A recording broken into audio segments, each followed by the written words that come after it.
Haleluya, haleluya. Ni rhandza ku mi xeweta hinkwenu vito ra matimba ra Yesu na ku vula ku happy Mother's Day. Haleluya.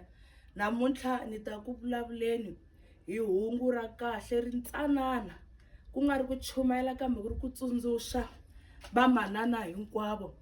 Rito ra Xikwembu eka Psalm 23 verse 4 ri ku hambiloko mi nga famba enkoveni wa ndzhuti wa xinyama, mi nga chavi ku biha na kun'we, hikuva Yesu u na n'wina.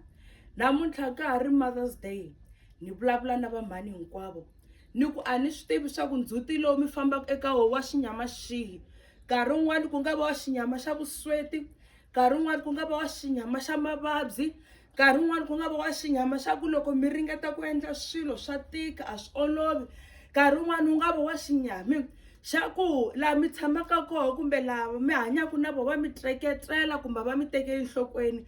Mara yima ni mi byela rito ra Xikwembu ri ku hambiloko mi nga famba endzhutini wa xinyami lexo chavisa, mi nga chavi ku biha na kun'we hikuva u na n'wina. Eka Isaiah 43 verse 2 yi ku loko mi pela milambu u ta pela na n'wina, loko mi nghena swidziveni u ta nghena na n'wina, na loko mi nghena eka malangavi ya ndzilo ma nga ka ma nga mi hisi, hikuva hi yena langavi ra ntilo leri nga hiseki. Haleluya. Loko ni vulavula ku leri nga hiseki ni vula vana va yehe lava hlawulekeke lava n'wi xiximaka. Haleluya.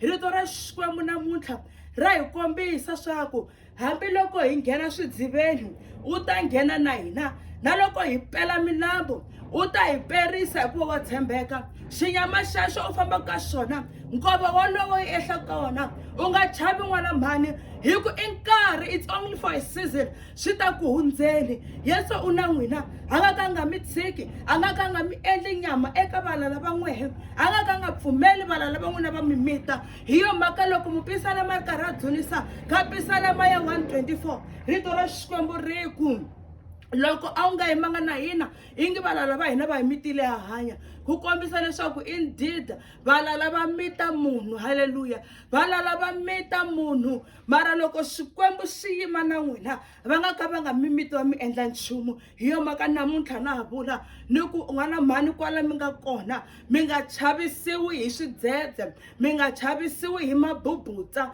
mi nga chavisiwi hi ndzhuti wa xinyama. Yesu u na n'wina, Xikwembu xa n'wina xi na n'wina, xa tshembeka. Stay blessed and amen and amen.